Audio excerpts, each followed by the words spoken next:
I had to spin the block on this pod. We had such a great conversation the last time, and I feel like this one is going to be a little better because we're going to dive a little deeper into what we discussed. Life as a therapist is always interesting. It's a lot of the same work, but a lot of different cases, a lot of different people, a lot of different emotions. It's an exciting job, but man, it could be toxic. Well, that's not like saying, babe, I broke, I need you to like lend me $50. Why am I when I broke? No, because I'm just saying, I like, talk about being open and honest. just being open and honest. It's like cultural terraforming. Like we literally are trying to figure out what does our culture look like, because we only know where we come from, and to some degree we need an element of what we come from to be present in our marriage, to feel like this is a good reflection of me. A lot of times for women, the validation is all that's needed to create peace. Absolutely. And men skip out on that step because it's like, well, what am I validating this thing for that I don't fully believe in? I call it the art of second place. When I can fight for second place, that means first place is reserved for you. So you don't feel like you got to fight to prove things to me. Value determines inconvenience. So if I say that this thing is valuable to me, I have to be able to demonstrate where I'm being inconvenienced by it. You don't break generational curses by hoping I'm not faced with the same thing. You break generational curses by training yourself to know, what am I going to do when that time comes?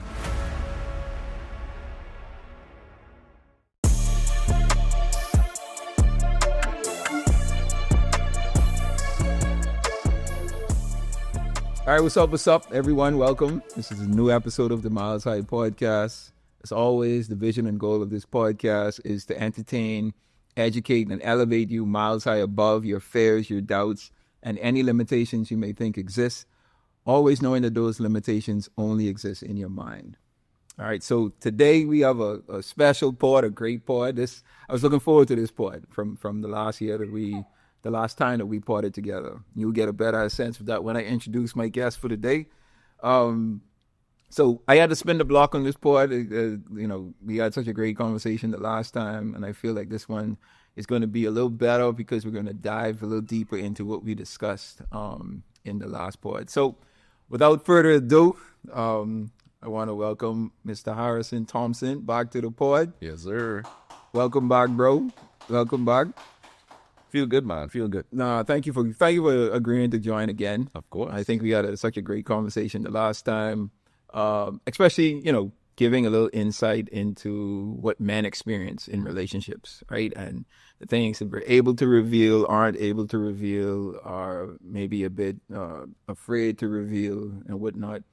And those are the things I want to dive into a bit more today. So we had a very in-depth conversation, right? We touched on a lot of areas. And I wanted to kind of, spin back around and dive a little deeper into a few of those areas, if you don't mind. Sound good to me, bro. All right, man. So first of all, how are you today? I'm good. Life as a therapist is always interesting. It's a lot of the same work, but a lot of different cases, a lot of different people, a lot of different emotions. It's an exciting job, but man, it could be toxic. Really trying to prioritize self-care this year. Getting my massages, making sure I'm in bed by 10. I ain't do it yet, but we heading there, bro. Got you. All right, so let me ask you this. So when you first started out in this industry, or like just on the journey that you're on, did you always wanted to be a behavioral therapist? I didn't know that this is what I wanted to do. Okay. Because I initially started off in law, actually. And I remember that from watching Law and Order, I'm like, man, these people are really hands-on with folks. But then in doing law and recognizing the amount of sheer reading I have to do and the space between me and people, I wasn't happy with that. Okay. But I liked the part of law where it's like we're understanding the psychology of people, why people are doing what they're doing. And it just so happens by father being a clinical psychologist right under my nose, I was able to kind of leverage that because the interest was there now. Before it was just him doing his thing. But now it's kind of like, can I see myself doing this? And that's like 5-10 years into the future, like where do you see your business going? Yeah, so I want relationship management to be the premier hub for mental health awareness in the Bahamas. I want to kind of bring on young folks who are coming out of psychology and you being abroad who actually want to come back home and service their people, because there's not a lot of places that we can do that and actually be effective in doing so. So one of my biggest visions is empowerment. After empowerment, I kind of want to get onto a bigger scene and maybe do more public speaking on things regarding relationships, self-development. So I got some things in order. I'm just hoping that the timing shows up and the opportunity shows up and the team kind of can be what I need it to be to carry that vision to it. And you're happy like where you're at now and where you see yourself in the future, or like would you have liked to be much further along now? Bro, if I be honest with you, I did not expect for people to show me this much of a favorable response regarding therapy and mental health. Because, initially it was like, how am I going to get clients? And now it's literally, how am I going to find time for myself, for my family, bro? Because it's too much clients. Yeah. Wow. I think DJ Khaled had an album, right, where he labeled it Suffering from Success. Yeah. And I was like, man, I kind of get that. Not trying to be arrogant about it. Yep. You pray for days like this, literally. And here comes that prayer. And now it's the reality of what it means on the other side of getting what you want. And how do you balance that now? Like how do you go about like balancing, okay, I have this plethora of clients that are coming on and I asked for this, right? But now I got to make sure I paying attention to my wife and my kids. Bro, it's a weird space because me saying no to a client, right? Just hypothetically speaking, me saying no to a client could likely turn into that client not getting what it is they need for a particular weekend. God forbid something happens on Monday and I'm hearing like, wow, that client really needed help. And I told them no so I could like be home and watch cartoons or be home and get sleep or be home and play with my daughter. But it was understanding like I can't be the therapist people need me to be if I'm not doing what I need to be doing to show up at 100%. So I literally had to view it through the eyes of, I'm telling you no today so I can tell you yes tomorrow, if that makes sense. I wrestled with the guilt. Yeah. I was kind of like, these people are depending on me to literally help and guide them through what they're going through. And I'm telling them no. Like, how terrible of a person am I? But then I realized, no, Harrison, you're helping. You're not in charge of salvation. I think there was a guy who already came to earth and did that for us. Yeah. So I ain't trying to repeat that if I don't have to. Yeah. And what's your client complement? Like what percentage is male versus female? Right now it's still man versus woman. I don't know what's politically correct nowadays, but bro, it's a lot. Regarding women though, they still are kind of leading the way regarding like the relational side of therapy. But men are starting to pick up regarding personal development. Oh, that's good. So I'm seeing a lot more men coming in. They want to deal with their anxieties. They want to deal with their impacted self-esteem. They want to make sure that they can be the husbands they need to be for their future wives. So I'm happy to see that. And they do that on their own merit, or is it like they have a big issue that they're trying to solve and they just like kind of backpedal their way into like, therapy? Or is it like, making a conscious effort that, man, this seems like something that I should do and I want to get a couple sessions with you? Well, you know how we are, right? We're a little stubborn. Sometimes we're a little set in our ways. And a lot of times men end up in my office after something already took place. That's true. After they got caught, after, things go to hell. Yep. And then they show up. But I'm trying to get men to see like, listen, before it gets to that point, let's see if we could be a little preventative with this. And that's been a work in progress. Trying to show men the value of therapy before the emotional sensation of needing it shows up. That's difficult because men, we simple. We don't like to waste energy. We don't like to waste money. This have to make logical sense. And if it ain't making logical sense, what are you doing it for? So still working on kind of generating that awareness to help men get ahead of the curve. What's the percentage jump with men from like when you first started to what it is now? Like, the clients that you see. Yeah, like off the dome kind of percentages. I want to say something in the ballpark of like 20% men, and now we up to like maybe 35. Oh, wow, okay.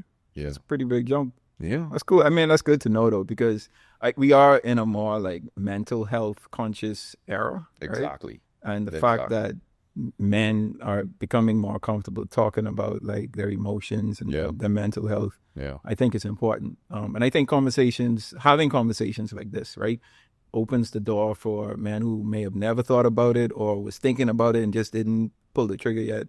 Facts. for them to encourage them to, hey, let's explore this avenue. Yeah. COVID, I think, helped with that a little bit too. Mm-hmm. We were forced to kind of come face to face with some things that were being hidden behind escapism, behind work, behind traveling, behind linking up with friends. So COVID was a terrible thing, but it showed us a lot that we have to now be accountable to. Yeah, I think COVID opened the door for men to really understand their happiness in. Well, let me say married men understand who they were and how they showed up in their marriages. Right. It's good because a lot of the times, like when you going about your day in the world and going to work, coming home, you have kind of a routine to where now the routine is cut off and you get home with your family all day. Like you get a realization of, I really ain't happy in this relationship or happy about this family. And, I think, I haven't looked at the numbers recently, but, divorce rates coming out of COVID was high. Very. And I think it speaks directly to, like you say, this escapism mentality that men especially have where, I try to avoid talking to the wife or dealing with the kids, so I spend more time at work or with some friends after work or, whatever the case. So, right. I think it's good that we could at least start to have this conversation. Yeah, man. It was necessary, man, because, like we talked about in the last link up me and you had, it's easy for men to operate without needing to be happy in doing so. And many times we get lost in that. We get so lost in it, we forget like this is still something I should be aiming for. And so why wait until it all falls down to really start prioritizing happiness when you can make that a normal part of your day, a normal part of your routine, a normal part of your communications? I'm glad you started there, right? Because me and so before this part, I was talking to the wife of what what we was going to talk about, and I mentioned that exact thing. Okay. And she was like, so I was like, because men do things. Men don't do things. Men do things even if they aren't happy. And her first response was, "You don't do that. What you do anyway, and happy or whatever, right?" And I was like, My defense, Go ahead. I meant you only do things that make you happy. I understand. You further explain yourself. But I was telling her like You don't sacrifice your happiness. We took right, and that's what I kind of brought it home to. Right, I'm like, no, I focus on my happiness so that I can avoid like doing things when I'm not happy. Right, and I think like that's kind of like I'm glad you started there because like the one of the points of I want me inviting you to come back is for us to have a deeper conversation into what we had in our previous episode, right? And one of the things you mentioned was just that like men do things unhappy, and that has a lot to do with the strategic being strategically weak. That this mentality that this concept that you termed or you mentioned, right? And it stuck out to me because men are expected to be the strength of relationships in business, some friendships, right? We carry this burden of trying to be the stronger individual, and ignore our weaknesses, ignore our happiness. Like our focus is, I have to be strong, right? And how do we combat the struggle that men feel internally in trying to be or being strategically weak? Like, so let's dive a little deeper into like exactly what that is. Let's remind the audience or the new audience who is listening to this or watching this. Let's talk about being strategically weak, and then ways that men can either like do that in a better context or just learn the concepts of like what that really is. Yeah, I think because the paradigm has it framed in such a way where we view things like being emotional as weakness. I wanted to use that because it already existed to say, well, let's learn how to be strategically weak. Let's learn how to lean into that emotionality as a choice, more so than having to deal with that emotionality because I can no longer hold it back. Many times men are working against that internal force, which is like, I'm depressed, but I cannot show that. Or I'm worried about money, but I cannot show that. And the nuances of being told it's a safe space to say these things, oftentimes we feel isn't something we can fully trust because we know that information I give, that's going to impact the person I'm saying it to. Like we married men. A lot of times my wife would present to me, let's just say she wants me to keep it real with something, like be honest with me. And in my head, right, I'm like, That okay, means something totally should I really be honest here, or should I now be very strategic in what I say for the next iteration of what this conversation may lead to, right? Because my wife depends on me for stability. So if her man ain't good, the provider of that stability, I can only imagine how that's going to affect her headspace. You know, this is just me thinking as a man. Yep. But I recognize to some degree she needs to be let in on the truth of what's going on.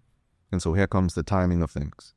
And this is why I talk about being strategically weak, because there's a time for that. I'm not just imploring men to just cry every day and to just become victims to what they're going through. Yeah. But there's a time when that's necessary. There's a time when we have to show our wives and we have to show our community, like, listen, I'm in the same position as you, going through the same things you're going through, bro. I want you to be able to look at me in my pain, but then to also watch how I navigate this thing in a healthy way that we may not always be used to. So what's a good time to be strategically weak then? Or is there no good time? You just got to pick like your spots. Yeah, I don't know if it's like a universally good time, say like Thursdays at 6. But it's kind of like that communication where it's like, babe, you know, we have a day when we tap in with each other, where this is a safe space for us to come and be real about what we endured this week. So that usually falls on like a Sunday. Sunday is like a good reflective day for people to kind of look back on some things and say, listen, man, this week did some stuff to me. So it's not necessarily that I'm just lying throughout the week, but I'm wanting to make sure that what I express to my wife is really what I mean. Because I don't want to say something to her and that affects her, and then I have to come back and say that's not what I meant. Because now that woman is going to feel like she don't know what to believe. Like, you know what? I understand that, you know, because like for me, I am naturally an open person, right? So if I'm comfortable around you, I don't have a problem like being open and honest, right? I think for the most part, with men and relationship, like my wife and I, so because I'm open, I would have these like open conversations with her. So when I first started to have these open conversations with her, like I think, I don't know, I'll let her speak for herself, but to me, like her physical expressions was like, she was a bit weirded out. Like, why you having these conversations with me? Why you getting this deep? Why we, you know, talking like this right now? My recollection is different. Go ahead. I don't recall that because I encourage you to be open and honest. But yeah, I think it was like certain things I would be open and honest about though. Just like my spirituality. Or that's different though. Because if it's different because if you come, like we come from different types of. But that's what I'm saying though. That's what I'm. Well, that's not like saying, "Babe, I broke. I need you to like lend me $50." Why am I the one broke? No, because I'm just saying. I like, talk about being open and honest. Just being open and honest.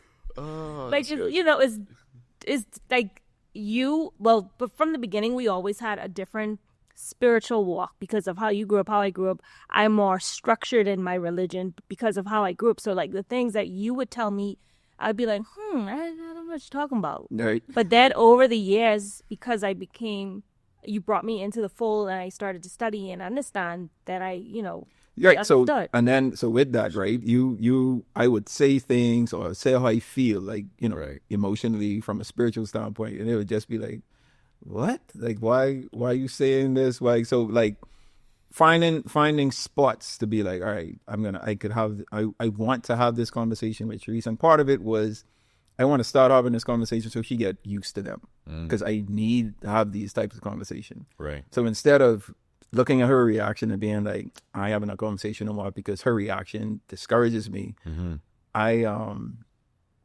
would prefer to lean in and be like, okay, even though this may look uncomfortable for her and make me feel uncomfortable because of how she looks, I want to lean into it and push past this, right? And try to get to a point where she could be comfortable with me having a conversation. I'm comfortable having a conversation, so we could both have that conversation together. Yeah, man, it's like cultural terraforming. Like we literally are trying to figure out what does our culture look like, because we only know what we come from. And to some degree, we need an element of what we come from to be present in our marriage, to feel like this is a good reflection of me. But we have to be managed in the sense that we can't bring everything over. Like there's some things that never existed before me and this person got together. And I think a lot of people judge differences as wrong instead of understanding that differences are just that, they're different. Yeah. And I think that's one of the primary struggles for men. It's like when our women don't reflect our thinking, right? Or when they don't return our logic, we immediately start to look at their emotionality as wrong. Mm. And so we start to demonize that as, okay, well, you freaking yourself out, you doing too much. Like, why you just don't relax? Like, look at me. Like, you ain't see me freaking out. And I think that's because, well, we're coming from, if I use a coin, one person coming from heads, one person coming from tails. Mm. And we're trying to converge in the middle. Mm. And in order for us to converge in the middle, we have to create that environment where it's okay for us to be what we need to be, to get things off of our chests, to vent, to kind of understand where we are in our world before we can ever present that to each other. So imagine a space where we can't do that, where the process I have to go through to understand what I need to say, to understand what I feel, that's the problem. Now you start seeing why marriages are falling apart, because we're doing that with people we shouldn't be doing it with. Right. We choosing friends and strangers and all kinds of other things instead of creating that environment, which is uncomfortable. I was going to say, so how, but that uncomfortability could make it difficult though. Like, I think just being the type of person that I am to push past that discomfort, you know, it worked out for me. But, you know, most men wouldn't spend the time in working out that uncomfortability, right? They'd be like, bro, I just don't feel comfortable, so I ain't gonna do it. But you know what's strange? We do this almost every day in the gym. Like, you know that for me, like 2 plates was that point of fear for me for the longest. I just did not want to do that because I had this fear like I was going to decapitate myself, right? It's like logically, I know I could probably move that way. But if I don't learn to push through the discomfort of that lactic acid, if I don't learn to push through that psychological barrier that's telling me I can't do it, I'll never get to see what's on the other side. So I think the framework that makes that difficult for men is we assign negativity to discomfort. And that's not always correct, right? It's just uncomfortable. And I think I may have mentioned this in the last time we linked up, but we don't want to look at discomfort as the thing we need to fight, right? Discomfort is just the indicator of why this is here, and we need to figure that out together. So real courage is learning how can we both stay present in what is uncomfortable long enough until we figure out the solution, so that when we come back around to this problem, It's easier. it's easier to navigate the space. That's what we're really doing in marriage. Or you have because going back to your gym analogy, right? Right. You ain't sure if you could push this weight, so okay, let me try it today. And then you're trying it, you realize, oh, okay, I can gauge now like where I'm at to what I need or the energy I need to exert to push this weight, or Really. how tired I know I am right now versus tomorrow when I'm doing this again, saying, okay, I think I'm more tired than yesterday. I am going to play with this weight, or I feel better than yesterday. I know I could do a little better, you know? So just using that experience or that try, right? That pushing past the discomfort to gauge it better for the next time around. And you know, we ain't dissing nobody, right? No. You know, we all know people who've been working out for like years. And it's like, bro, you look the same? Like, what's going on here? Like, you really allowing yourself to be defined by fear, and it's being supported by familiarity. And it's like, maybe I came from a family where this is familiar to do, where we don't talk about that elephant in the room. Like, we just let that kind of evaporate on its own. But it's like that mental work of literally having to acknowledge that elephant, and then watching my wife respond to me acknowledging that elephant. Her figuring out her relationship to that elephant, me figuring out my relationship to that. That ain't easy work, bro.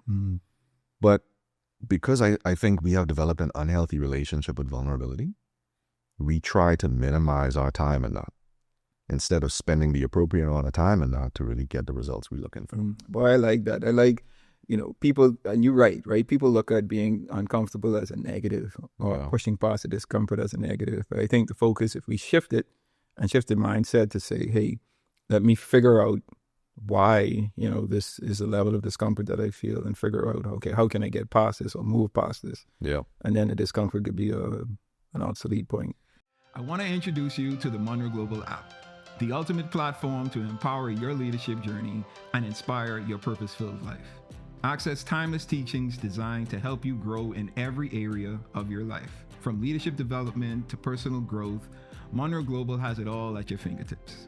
With the Munroe Global app, you'll have exclusive access to powerful videos and messages from the legendary Dr. Myles Munroe, a digital library packed with life-changing content right at your fingertips, and a vibrant global community of visionaries, leaders, and change makers just like you.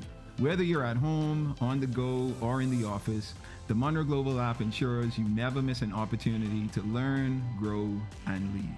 Available now on Google Play and the Apple App Store, the Munroe Global app is your gateway to unlocking your potential and impacting your world. Download the Munroe Global app today and take the first steps toward living the life you were born to lead.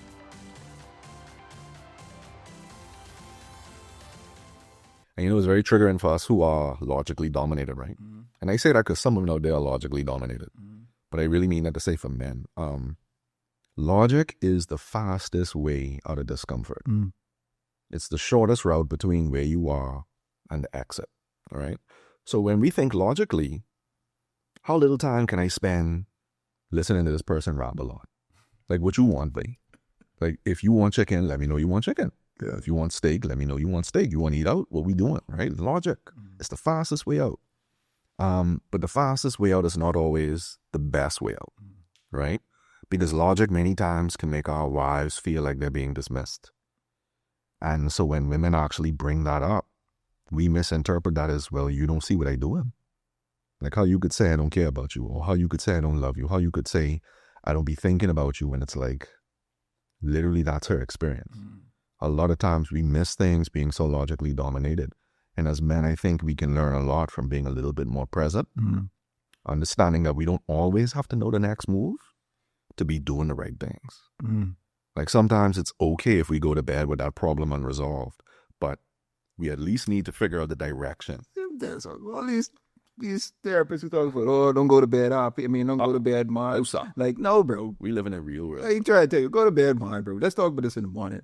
You know what I mean? Now, I ain't saying, like, be mad and make the wrong decision and go up there and do something stupid. Yeah. Right? But just be like, look, we ain't really moving past this tonight. It's okay for us to sleep on this and come out this tomorrow morning. Honestly, bro, you know my big back, right? I be trying to, like, not look at my wife's direction in the bed, and my foot touching her foot, and it's like, man, it really ain't no way to get around this. So, because we inhabit the same space, we understand it's okay when we're not always getting along, but the respect is, here's how we navigate. And me and her don't violate that, right? Like, you could be angry, you could be moody, but the non-negotiable thing is what we doing in relation to this, right? So you could be angry, but don't curse at me. You know, I could be angry, but I need to come home. You know, and I think once we learn that the principle governs our actions, then we put ourselves in a better position to solve it tomorrow. I know you want to say something. Go ahead. Well, I mean, you know, most women operate from a place of emotionality, as a word. Man logical, of course. But people like me, women like me, who cannot go to bed unless something is resolved because we have anxiety, and then we start thinking of all the worst possible things. What are we to do? I mean, although I have learned through our relationship that, you know, you just got to be okay with not being okay in that moment, because it's not the end of the world. Like, go to sleep, watch some TV, scroll on your phone, and, you know, take your mind off it. But for women who just can't grasp that, what do they do? But that's so powerful, Sharice, because I think a lot of times for women, the validation is all that's needed to create peace. Absolutely. And men skip out on that step because it's like, well, what am I validating this thing for that I don't fully believe it? Like, if I validate her in this emotionality, the male fears that I'm encouraging this kind of behavior. But what you're doing is you're actually helping that woman to release what it is she can't release herself from, right? Because I don't know if I mentioned this analogy in the last podcast episode, but women have one room, and that room ain't got no shelves, bro. So everything going on in that woman's life is an eyesight to her, and everything is on one level. But men, we got compartments. So there's things we put in room A, there's things we put in room B, there's things we put in room C. And when we are in one of those rooms, we're not being affected by what's going on in the other rooms. Our wives don't have that luxury. Like, they Everything is affected, everything else. right. You know, that's like a part of this table being on fire. And we being told by the crew, just don't worry about that. Don't worry about that. Like, that's straight. That is happening. And it's like, we trying to pretend like this thing ain't on fire, bro. And I feel like men don't understand, like, that's what women are dealing with in their anxieties. They're not trying to be ungrateful. They're not trying to be a nag. They're literally just trying to communicate like, hey, I don't have the ability to disconnect from this like you. Mm-hmm. So what's the solution for men? Lean in. Mm-hmm. Lean into that emotionality, coming back to being strategically weak, Mm-hmm. right? Lean. Don't be afraid to encourage that emotionality in your woman. And I know I get hated for that, right? Because it seems like it's emotional suicide. Yep. But if we are married and two become one, I have to learn how to help myself through helping my wife. So if I don't help her deal with her anxiety on Monday, that beast will bloom into a 3-headed Cerberus on Wednesday. And I rather deal with it in a puppy phase as opposed to dealing with that mother monster, because that ain't no joke to kill. Yeah. And like you talk about validating, right? And giving your wife or spouse that validation, like that's a real thing, Yeah. right? Because when Sharice and I first started dating, and like we would get into like disagreements and arguments and stuff, she would go to, this is the end of our relationship. Like literally, that's the first place she used to go. Yeah. And it was so weird to me, because to me it's like, so us having one disagreement, one argument, you think that's the end of the relationship. So Right. when I realized like that was the her expectation coming out of like a disagreement or argument, like I would literally tell her like, bro, you ain't have to worry about us not being together. Like we still could be together after this. We just having a disagreement or like whatever it is, right? And whatever exchanges we have, whether be it good or bad, it ain't the end of us, right? It's just us getting through this patch of the relationship. And like that validation gradually helped her to be able to go sleep at night and not be anxious because she ain't sure how tomorrow could look, right? Because it's like, okay, I don't have to worry about him like not wanting to be in a relationship with me the next day just because we had a disagreement the day before. And so like that validation allowed her to learn, right? To even push past her discomfort and get to the point where it's like, okay, this is just something me going through and we're going to get to it. Yeah. And, validation literally is just saying, hey, I see your experience. Mm-hmm. You could validate a person and not necessarily even agree with a person. Mm-hmm. A lot of men think that they're one and the same. Mm-hmm. Like if I validate you, that means that I am in agreement with what it is that's happening. Right. That's not always true. If you need understanding to validate, then you've missed it. Right? If I have to understand my wife before I validate my wife, then my wife will never get validated. Because in my male mind, like, why are you doing that? Like, why that make sense to you? Like, you wanted to find the red color crayon. And so your way in finding the red color crayon was to just dump all the crayons on the floor. So me thinking logically, why you just didn't look for it? No. It's not understanding before validation. It's validation so that we can understand. Yeah. And validation is a key to so much understanding in relationships that I think we neglect because we don't know how to be present in that vulnerable space. Mm-hmm. We don't know as men how to endure seeing our wives cry while they're venting and understanding that that's okay in this moment. We feel like we need to solve that problem. And many times we don't. We just need to hear it. No, that's good. That's good. Anything else, babe? You good? For now, yeah. Okay, all right. So I would tackle another thing we spoke on the last pod, right? So we spoke about, well, I introduced the idea of like 80-20, right? Yeah. And it being, you finding 80% of what you like or look for or would deem good, right, in the opposite sex or the person that you're interested in. But there's that 20% that, ain't what you want, but you could work with that because the percentage is kind of fine. And then you introduce the 60-40, right, to where it's now that percentage kind of went separate ways, right? So it decreased to, hey, if you could find 60%, that's good, and then that 40%. Right. I termed it like the 40% is your project, right? And there was some of the responses that I got was like, why would anyone want to take on a project? Yeah. Or why should a female feel like a project, right? And, the point wasn't for it to be a project in a sense, but it was to look on the other side and saying, hey, if you can find 60% in someone that is good, right, that you're looking for, right, you can assist or help develop that 40% that you think needs work. And that's not saying that they're the only individual in a relationship that needs work, right? We all need work. We all need to be continually developing ourselves. But that 40% is a, quote unquote, a project that you can start to refine and kind of show this individual like, hey, here's a better mindset for you to have. Here's a different perspective, right? Here's a better, a different way. I shouldn't say better, but a different way that you can look at this or do this that can get you to the same or to a better position, than you were before. So it's kind of, let's talk about that 40%. It not all being negative, right? That's what they're trying to get at, right? Because some of the responses was just like, oh, why I got to be a project? Why I got to be 40%? Why? And then man was like, why I have to take on a project? Why can't I get something that's, pretty much where I want it to be? I mean, I understand it. I understand people's perception of that, right? But let's frame it as a range. Mm-hmm. Let's say on the bad days, we dip down to 60-40. On an average day, we maintain it at 80-20. Mm-hmm. But then on the days where we really percolating good and the harmony is there and we feel so compatible, we bump it all the way up to 90-10. Mm-hmm. And it's like, we're not static in that, right? Like there are some days where I'm really on my chores. Mm-hmm. Like I taking out the garbage on time, bro. She ain't got to tell me nothing. I washing the pubic hair out the tub. Like literally, I on it. And then there's days when I'm distracted. There's days when I forget. When I don't put the cap back on the water jug, right? Or I'm leaving my gym clothes to kind of hang on the sink for too long. Mm-hmm. And we just have an understanding like we go through things.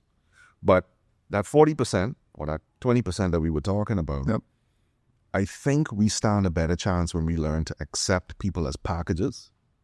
Because packages mean that there are elements in this that I like and elements that I don't like. Mm-hmm.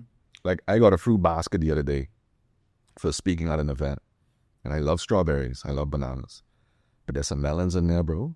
That's just a complete turn off for me. I mean, like the flies having a field day on that, bro. Like, I can't reject the package because there's an element of it that I don't like. Mm. Quite similarly, I also don't want to buy a big package just for the strawberries. No. So it's understanding that people are more than just how they make us feel. Mm. I had to learn that my wife is more than just how she made me feel. Because men tend to box their women up according to how they make them feel. So I love you as long as you treat me right and making me feel good. But the minute you're not making me feel like how I want to feel, what's wrong with you? You don't know what kind of man you got it. You know how many women would be dying to be in your position? And I'm like, why are we limiting our women to just how we feel so selfishly all the time? Yeah. I think it should be bigger than that. That kind of reminds me of something your dad once said. Loving with conditions, like I love you, but I was just gonna mention that's the because effect, right? Yeah. Right. Like I love you because I love you if you like all of this cause and effect. If someone could say, I love you because whatever coming after that because is a level of limitation. I right? see. Because if you remove that, then is the love no longer there? Right. All right. So loving without limits, right? Loving without condition, right? That's what it's supposed to be. Like I love you in spite of, right? I love you even if you don't X, Y, Z. So it's the conditions that we sometimes place on relationships as men, and saying or women, and saying, I like being with this person or I love being with this person because they make me feel this way or they do this or do that. And removing those conditions is when we get to the point where we are at a truer sense of like love from a relational standpoint. Bro, that's so profound, right? Because if we take the suggestion that love is conditional, it means the only time I show love is when it's safe to do so. Yep. Right? When I get a guarantee of return or when I get a guarantee that this is going to be given back to me in the same way or better. Mm-hmm.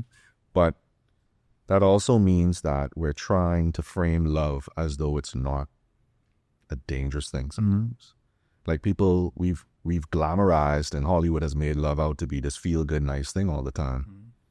But love is literally about choosing to be inconvenienced by the needs of what I say I love, whether it's a person, a place, or a thing. And being inconvenienced by what something needs means understanding that I may not always have the ability organically to meet that need, but it's still there. So sometimes that means I have to learn. Sometimes I mean I have to sit in front of people who can help me develop those talents or those skills, because it not coming naturally to me still doesn't change the need. Like if my wife wants physical touch and physical touch is not something natural to me, bro, I got to choose the inconvenience of learning how to do that. And I feel like so many people like to be rigid. Like, this ain't me. You know, I ain't grow up that way. Like me or love me, hate me or love me. And it's like, that's cool when you single. Babe, remember them days? Oh. Oh, Lord. When I used to say that? It was like that? Yeah, and I was learn, bro. I was going to say too, like, love isn't static. Like Harrison says, one day is 60-40, one day is 80-20. Because we are growing and evolving as humans. We're not going to stay the same. So what we accept or what we love shifts. And if you love that person, I mean, you have to love the whole person. No condition. Nah, that's real. Well, you got yourself a wife there. Like, hey, plenty conversations, plenty discussions. Plenty growth That's good. on both sides. Good. Sides. It's good. No, I like that though. I like that unconditional. Mm-hmm. At least as best we can. Right? As best we could. Yeah, like, we trying.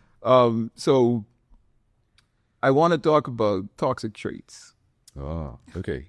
Interesting.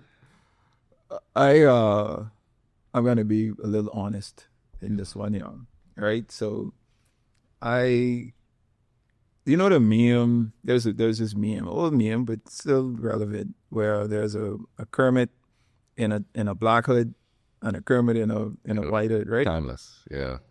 So Angel Kermit, no, I would say Angel. Goodbye. Good Kermit, bad Kermit. There you go. Right. I don't see. Yeah. So one of my toxic traits used to be, if I had something I wanted to communicate to Sharice, and I knew that communicating or saying what it is that I wanted to say would either cause an argument, cause a disagreement, or cause something, right? Yeah. And I would kind of tell myself, like, this ain't really that big of a deal or whatever. Like, that's, you'll be fine if you didn't address this issue. White Hood Kermit or good Kermit would be like, yeah, bro, like, don't do that. Like, go the easy way out. Like, just avoid, because it's not necessary. It ain't like one of these conversations you have to have. Dark side Kermit, nah, bro. F that. Go right in and say exactly what it is we need to say. And more times than not, I would lean more to like Dark Kermit's side, right? And say whatever it is I wanted to say. And, honestly, it would lead to an argument or disagreement or whatever. And I matured, thankfully matured to the point where it's like, okay, that conversation don't even make sense or is necessary, right? Right. I can allow that to go or figure out a better way to maybe address it, right? So that's one of my toxic traits. One of my toxic traits was, having these conversations, unnecessary conversations, at times when it just wasn't necessary to have, and the way that I approached it, right? Yeah. So how, can you identify or name, right, some toxic traits that you're aware of from a male perspective, for the most part, right? And how best can men avoid or counter those traits? Bro, I see a good Kermit, bad Kermit, and I raise you Mr. Pivot. That's my bad trait, right? Even when I'm wrong, I ain't all the way wrong, though. And let me tell you why I ain't all the way wrong. You know that kind of way? Because, like, my stoplights never have red. It's just green and then yellow for a little bit and then back to green. You know what I'm saying? And it's like, there were times I had to learn, like, Harrison, just shut the hell up. Mm-hmm. You wrong, bro. Like, in your intentions, you trying to get this person to see that what you were motivated by was pure, or the reasons behind why you was doing what you was doing was good. You just ain't know why yet, so let me help you understand it. Yeah. And it's like, life ain't that fair. Yeah. Like, my actions are literally causing an effect. And sometimes I just need to end my sentence with a full stop. Mm-hmm. Like, if my life had to be an essay, all you see is commas. Mm-hmm. Just run on sentences like, when need to stop? Mm-hmm. And I learned that it's not about winning. It's not about having to be right. It's about seeing that we on the same team. Mm-hmm. So if my wife says she loved me, right, as hard as this may be, bro, everything that comes out of her mouth comes out in consideration of me. So even though I feel like that sting, I have to remember this woman loved me. So if she loved me and she's saying this to me, there has to be some merit in what's going on here, right? So I think it's understanding that we have a desire as human beings to want it to be our day. Like, you know, we want to have the soapbox. Like, I want to have the last say. Like, I want to hit my point home and, like, you shut down. Like, the logic's so airtight, like, you can't say nothing. Yeah. We want to win. Yeah. But you could be happy and you could be winning in marriage while totally failing at marriage, too. You could be happy and winning and failing at the same time. You could be winning on your point. Oh, got you. Right? Yeah. And failing at marriage. Got you. And it's like, okay, you win that point, now what? Like, that's still the woman you got to sleep with. Yeah. Like, that's the woman who got to cook for you, bro. Like, be mindful. She got access to you in ways nobody else does, right? Yeah. I'm trying to say our wives can kill us. But I'm just saying, like, if I got to come back home to you and I got to see you again and we got to interact, and for the sake of our child, we have to be an example of how healthy adults are supposed to interact. Then we got to learn how to not win. I call it the art of second place. When I can fight for second place, that means first place is reserved for you. So you don't feel like you got to fight to prove things to me. That space is here. If you telling me you angry, I'm receiving you in that. If you telling me that this is your worst day ever, and your worst day ever happens to be Subway running out of your favorite bread, Yeah. it's like, well, I got to receive, like, that's a bad day for you. Even though it may not make sense for me. I got to receive that, right? And I think instead of judging why someone's feeling what they're feeling, we need to learn to just receive one another on the fact that we feeling this. So I think one of the ways men can kind of deal with those kind of toxic traits is remembering we're not at war with each other. You know, when you with your boys, yeah, man, you could debate, you could get off. But when you with your wife, you got to learn how to not win. But I ain't gonna lie, that's what I wanted to say. You got to not win sometimes. That's what it is, babe. That is absolutely hard for men, bro. It's difficult. I feel you, though. Because our pride is on the line. Yeah. Like, you know, we define ourselves so much by what we produce in the world. And I ain't doing all of this for second place. You know, like, silver medal is cool. But that goal looking at me, you know, and I want that. And so sometimes it triggers that part in us where it's like, I have to win for the sake of my competence. I have to win because this is so deeply connected to my worldview of masculinity. But we have to recognize that sometimes our definitions are keeping us enslaved to a lot of dysfunctional habits, bro. And we can't be afraid to redefine them. I remember vividly, babe, being like in grade 9 when Raiders used to kind of run them all.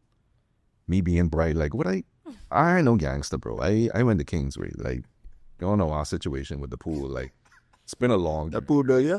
But I don't know. I don't know what happened to the money. I don't know what happened to the cookie fund, to be determined. And it's like I remember myself feeling like I needed to bolster up who I was to give this image of strength. Because at that particular time, my worldview of masculinity was, who's the hottest, right? It wasn't me. But it's like that was my definition. And then it kind of evolved into who making the most money, right? Like those markers of success. Like the kind of car you drive in, the kind of things you wearing, the brands. And now manhood for me is like legacy. Like I want to give my daughter the opportunity to say, that's my daddy. You know, I want to give my daughter an opportunity to say, well, let me tell you about what my daddies do. And I'm thinking like, I can't give that to her if my ego in the way. So it's learning that there are some things I can do on my own. There's some things I need my wife for. And together we are more formidable than being separated. So do you always settle for second place? No. But there's time where the foot got to get put down. And it's like, I only do that when I feel like the principle is missed. Got you. So if the principle is received, then I don't care about the nuances. Like if we say chicken, I don't care where we get the chicken from. Or if we say beef, I don't care where we get the beef from. But if I say beef, and you ain't see that I said beef, then I have to make sure you understand it's beef. You know, that kind of way. And sometimes you could be hated for that. Yep. Sometimes you're not going to be liked. But I think a real man of integrity and character welcomes that kind of conflict because the principle demands it. In my mind, right? value determines inconvenience. So if I say that this thing is valuable to me, I have to be able to demonstrate where I'm being inconvenienced by it. I cannot say I want a good summer body if I'm not being inconvenienced by my diet and the workouts. I cannot say that I want to improve as a man if I'm not choosing to be inconvenienced by learning through humility, right? So if I say that I love my wife, I have to learn to be inconvenienced by what she needs. And she, I'm hoping, is going to return that to me as well, because we made a commitment together of our own free will. Oh, I like that. I like that. So second place is okay. Second place is okay. Hey, Ain't no bad. But sometimes you got to touch I was gold. going to say it hot, but got to get your goal every now and again. The second place is fine. Nah, bro, I like that. And I think again, toxic traits is popular, right? Yeah. I mean, not let me say popular. It's prevalent in both men and women. For sure. It's something that we all go through, right? So this brings me to my next question. Okay. Do you think that men and women just like bad treatment? Like, why do we sometimes tend to stay in bad relationships or relationships that we know aren't for us, isn't doing us any good, but we just, for some reason, like we just stay there? Do you feel like there's more to life than what you're experiencing? That deep down, you're meant for something greater? It's time to stop wondering and start discovering. At the Munroe Institute of Leadership, we believe every person carries a unique purpose, a calling designed specifically for you. Our transformative courses, Discover Purpose and Unlock Your Potential, are crafted to help you uncover that purpose and equip you with the tools to step confidently into your destiny. These powerful courses are for leaders, entrepreneurs, students, and visionaries like you. Through proven principles and actionable insights, you will clarify your vision and set bold goals. You will identify your strengths and passions. You will overcome the barriers holding you back, and you will step boldly into your God-given potential. Our expert facilitators draw from timeless and tested principles, blending practical strategies with kingdom truths to empower you to lead a life of purpose, impact, and transformation. The world needs what you have to offer. Don't let another day pass without unlocking the greatness within you. Visit our website, themill.org, and register today. The Munroe Institute of Leadership. Renew your mind and transform a generation. So the therapist and me, right, wants to say firstly that it's because we don't really value ourselves in the way we need to. That if I really, for example, value that I have a Rolex watch, I'm not going to just put that Rolex watch any and everywhere. Like, I got a special place for that in my watch box. I don't wear that any and everywhere, special occasions only. I even clean it with a certain kind of products because I value that. But a lot of times, I think we don't really value ourselves in realistic ways. We value ourselves in theory. In the same way that people in theory say things like, well, I know God, like me and God got a personal relationship. And you look at the fruit of their life, and it's like, but is God in the room with us? Yeah. Like, where it is. Yeah. Like, and I ain't trying to judge you on that, but it's like, we wear God as a brand, but we don't live with God in us as a lifestyle. So there are certain things that will reflect in your life when you make room for it. And so I think because a lot of people don't really value themselves in the way that they need to, and they're also afraid to address that, they just want to align with what self-love looks like, but they don't want to really dive into what self-love really means. Because if I say I love myself, right, and I want chicken in the bag, and I know I got a cholesterol issue, loving myself in that moment is saying no. Now, I don't want to say no. Saying no don't feel good. What would really feel good is if I indulged in what I wanted. But love is not a feeling. Love is literally the observation of what is valuable, and then creating boundaries around that so you can protect you from yourself. So that's the first thing. That's the first thing that came to my mind when I think about why do people endure bad treatment. Now, the second thing, I think it's exciting. The thrill. Yeah, man. I remember my time on the road and dealing with some gals who head was a little crap. And boy, I ain't gonna lie. Them Christian girls in the church wasn't making me feel like that. Like really, You pulling up to my house like this meaningful. My mommy and daddy home trying to rest and you just blowing the horn like, yeah, this love. This it. it's got to be it. It's got to be it, man. Because I think in that bad treatment, you feel like the center of their world. Yeah. Like, I'm so valuable to you. Like, look what you going through because of me. Yeah. And I think people get off on that. Mm. But healthy is boring sometimes. Yep. Right? And I think so many people in our generation don't even understand, like, we're rejecting a lot of what healthy is. Mm-hmm. We expect our relationships to be filled with passion 24/7. We're supposed to be living like Bonnie and Clyde. Mm-hmm. Like, you can't be James Bond all the time. Mm-hmm. Like, sometimes you got to be Bob. Mm-hmm. No offense to Bobs. It's like, that's what it is. Yeah. So it's also understanding that because we don't live a life that's really fulfilling, we don't chase our dreams, we don't chase our passions, we don't chase our purpose, we're trying to offset that void with drama. Yeah. And it's so easy to find that in people. Yeah. So I feel like those are my top 2 reasons why people endure bad treatment. Mm-hmm. So someone who doesn't value themselves. Yeah. What are ways, or maybe just one way, that you would encourage them to start increasing their self-value? Mm-hmm. That's an interesting concept. So I usually take the approach that we don't have control over our value. It's set at a certain level. We have it, but can we see it? Mm. Right? The best we can do as humans is we can change our perception of value. Right? Going back to the Rolex watch. I can tell you this is a Rolex, and you can say, by Harrison, that's the ugliest watch I ever seen. Mm. Like, I'll never invest that kind of money in a Rolex. That's your perception.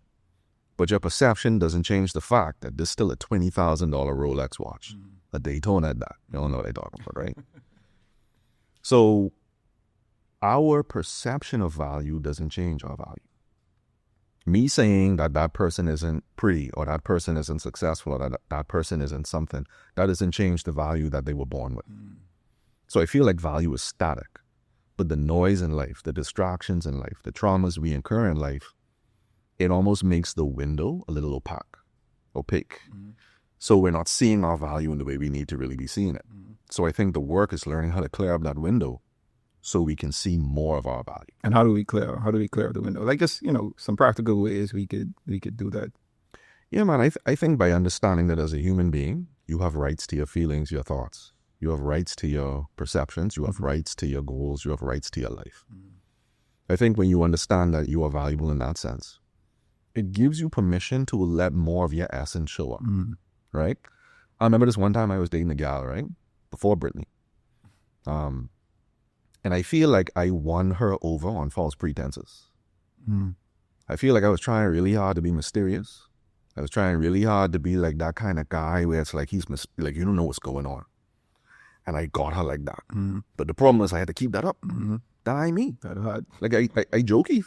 You know what I mean? I like to crack jokes. I like to get off. And so me bringing more of Harrison's essence to the table started working against me. Because I didn't begin with accepting that me being me was okay. Mm. So it's like when you are yourself, people rejecting you and being yourself, they're doing you a favor. Mm. Because that simply means that dying your crowd, dying your person, dying your people. Mm. So when you can learn to kind of give yourself permission to let the essence of who you are show up, and then you can get familiar with what that sounds like, with what that looks like, it now becomes easier to present that to the world because you've already spent so much quality time with it. Mm. So now it's, instead of me trying to fit into a space I don't belong, it's me fitting in right where I need to be. Because this is me being me. Yeah. No, I like that. And man, you see it all the time, right? I see so many men, women included, right? Who, like you said, I think it's almost, I'd say 90% centered around like value. Because if you value yourself, like you're not gonna put up with or accept, different things or treatment from others, right? Real talk. And that's speaking not just relationships, right? That's speaking your professional life, your spiritual life, and a number of different areas in your life, right? If you hold a certain value to yourself, you're gonna allow that value to shine in all of those areas, and not just, not let society dictate, hey, what that value should be. Right. And, we say that a lot of times in conversations, right? Like, don't let society dictate what you should and should not be. But like, I think we minimize, like, society rewards you. You do what it says. Like, we get rewarded, bro, when we don't cry. We get rewarded when we bring it in that corner. Like, we get rewarded for being the strongest in the gym, or being the fastest in high school. Like, you get rewards for that, like, quite literally. And when you're coming from a background where being rewarded for something isn't common, it's hard to say no to what society is suggesting. Because a lot of men trapped in that. Like, we hear a narrative all the time. Like, carve your own path. Don't be afraid to be you. But what happens when you don't have tangible experiences with that? Now, quite literally, my value comes from how effective I am in doing what society is saying. Right. AKA the Renaissance man. Right. Where it's like, I work out, I'm married, I'm making money, I just give back, all while still being happy and smiling. Like, I think every man has a kind of dream where he could do all things. But literally, we downplay a lot the influence that society has on why we do what we do, bro. And that's all aspects of our lives, like, not just relationships. I mean, society has, I call it brainwash, right? They have brainwashed us into thinking like, we have to put limitations on our development from a skill standpoint, our professional life, what success should look like, how successful we could be, how we should feel with our success. It's just so many barriers that we have been placed in, or that have been placed around us as human beings and individuals that live in this world and different aspects of the world, where, sometimes something that should feel normal to us almost feels like a bad thing. Real talk. Where, like, I feel like I should like this feeling, or I should feel good about this, but society doesn't allow me to because of my background or my skin color, or, whatever these metrics are that they use to measure. Yeah. You want to say something? Yeah, going back to the bad relationship. How much of that is learned behavior based on where you come from, seeing your parents go through certain situations, seeing the people around you go through certain situations? Because I know I've known people who just say marriage. Some people don't want marriage because they've never seen a good, healthy marriage. So for them, they don't want that. So how many people are just not, they haven't seen a good example, or someone hasn't put that value in them for them to know that they are valuable, more valuable than what they are accepting? It's high, man, Sharice, because I think a lot of people, they see examples of it around them, but like you said, they don't have personal experiences with it. Like, I know a lot of men who want to be good husbands, but they only watch their daddy cheat. They only watch their daddy be physical with their mother. And so they have the intention, they have the heart there, but they don't have the skills. And I feel like this is why community is so important, bro. Because there are men who are in need of things beyond my personal family, beyond my personal circle, who will never have access to this if we don't do what it is we need to do. And I think it was your dad who wrote in the book, I don't remember which one it was, but there are people out there who need us to kind of walk into our purpose, and they don't even realize that they need that yet. We don't even realize that they need that yet. And it speaks to how men gotta help men. I could only be as effective as my brother's keeper, because who can have my back? Right. And it's like, if these are the men that my daughter got to come up and date, I'm just thinking like, it really makes sense if I can give back now, while the window is still open, to kind of show and expose people like, listen, there is a way we can learn this. There is a way you can curve that behavior. This isn't just some kind of fiction novel. Like, this is real life. And here are the steps in which you can go about getting. So I feel like a lot of times people who had it good, we could be a little selfish with that, and we could hoard it instead of really using that good that we have experienced and now taking on the work of conveying that to the world. Sometimes you could be hated for it. Sometimes you open up yourself to criticisms. You open up yourself to a lot of commentary. And so it isn't always an easy thing to do. But I feel like if more men were able to kind of lead that shift in their personal spaces, that's less burden on any one man to have to do so much at one time. No, I like that. And I think that segues us right into the last topic I wanted to cover, right? And that's generational curses. Yeah. So, with Cherise saying, like, if this is an environment that you grew up in, Right. you've kind of been conditioned to think like this is normal or this is how it should be or, whatnot. So, first of all, like, do you believe in generational curses? And then how can we maybe combat it a bit and change the trajectory of, us being the offspring of, this person who has been conditioned to think or has made these choices that has caused the family or, our line, right? Our heritage to face the things that we've been facing over the years. How do me as the new generation, like how can I combat those demons, if you will? Yeah. I think generational curses exist in so many different forms. Mm-hmm. You've got the genetic generational curses, things that are passed on through DNA, like sickle cell disease, or like certain just character traits, right? We even know like the BRCA gene can follow through women in certain generations too. Through no fault of your own, you could literally be faced with a condition that you now have to deal with, right? So we know that generational things of that nature can pass through the line genetically. Then we know behaviorally, like there are patterns of how we do things in certain families that continue to be passed on to next generations. We don't call it a generational curse when it's working for the good. But what happens when those patterns of how we operate contributes to bad? Like what happens if I come from a line of men who turn to alcoholism or who turn to extreme forms of escapism to deal with stress? I'm watching that.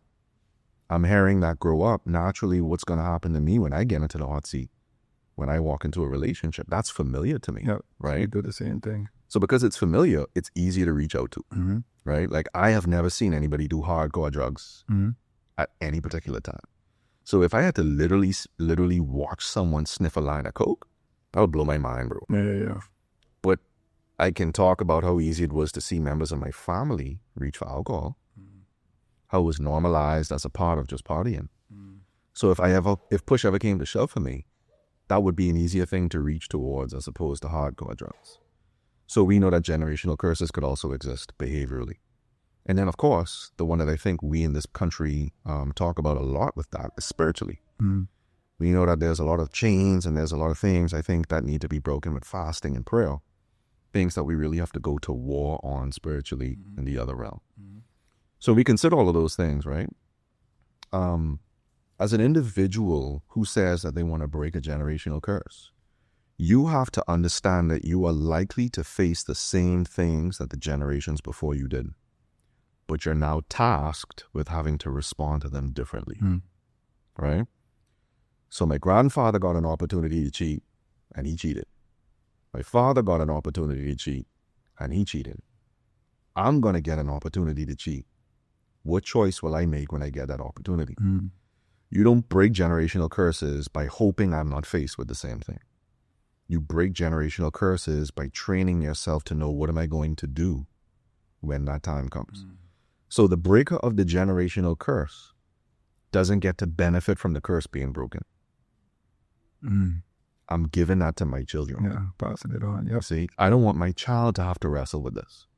So I'm in therapy so I can learn coping mechanisms. I'm in therapy so that I can understand emotional intelligence. Because I don't want my daughter having to go through that same fight. I want that to be her normal when it wasn't a normal for me. I mean, Yep. Yeah. No, got you. Boy, is young man deep. Yeah, because the breaker of generational curses yeah, don't get the opportunity to experience yeah, or to benefit from that generational curse being broken. yeah, It's passed on to the next generation. right, And I mean, same could be said for like the vision carrier, right? So most visionaries aren't able to see the vision come to pass, right? It's for the next generation. But the visionary makes a decision to, hey, I can start this yeah, at this point. So I think it works the same way. Nah, man, that's dope. Hopefully, I wanted to speak specifically about that because, from our last conversation, there were some sub-conversations that came up around that. Right. And I think you did a good job kind of covering it in all aspects, right? From a behavioral standpoint, from a spiritual standpoint, and from a individual biological standpoint. There you go. Yes. So I hopefully this encourages someone out there, right? Who, like you're aware of, let's call it, you're aware of a generational curse that is in your blood, in your family line, anything along those areas. But you're making a decision, a conscious decision to say, I'm going to break this curse. I am going to, if it's a spiritual thing, I'm going to dedicate time for fasting and praying, right? If it's a behavioral thing, like I'm going to make this conscious decision to, not do this or not continue this, right? Right. Biologically, it's some limitations to that, right? Because a lot of it is out of our control. But managing it the best we can, sure. I think it's the best call to action. But yeah, man, thank you, man. This has been an even more insightful conversation. Like just speaking from a male perspective, right? 2 men, 4 men, but to everyone, right? So we all can get a good understanding of what men face in relationships. Our challenges, our highs and lows. The way we do things, even when we're not happy. All of that entails, us being able to be who we are as men. And encouraging each other, right? And just allowing the space for men to be able to be honest and open, regardless of who's in the room. And bro, if I could pull a couple of flowers out of that bouquet and give them back to you, and by default your wife, the decision to be so vulnerable, in like previous episodes, the decision to kind of lead through example. Like instead of just making this a thing we talk about in the meta, bringing it down to like reality. Yeah, real time. Yep. Like we living through this, we walking through this. That's literally the example of what it is me and you've been talking about here today. Mm-hmm. So the courage, the grit, the vision to actually do that, bro. Thank you. Appreciate it, man. Appreciate it. Well, let's once again leave the audience with your contact. Someone may want to reach out, receive some help, some therapy, some encouragement, just, talk about the different ways people can get in contact with you. Yeah, man, definitely. If you want to reach out on social media, I'm on all platforms. Well, mainly Facebook, Instagram, Twitter, now known as X. Once you type in Harrison Thompson, my name will pop up. My hub of operation is Facebook. You can reach out to me, Harrison Thompson Official there. If you want to get a direct line into the office, you can contact us at 356-793-04.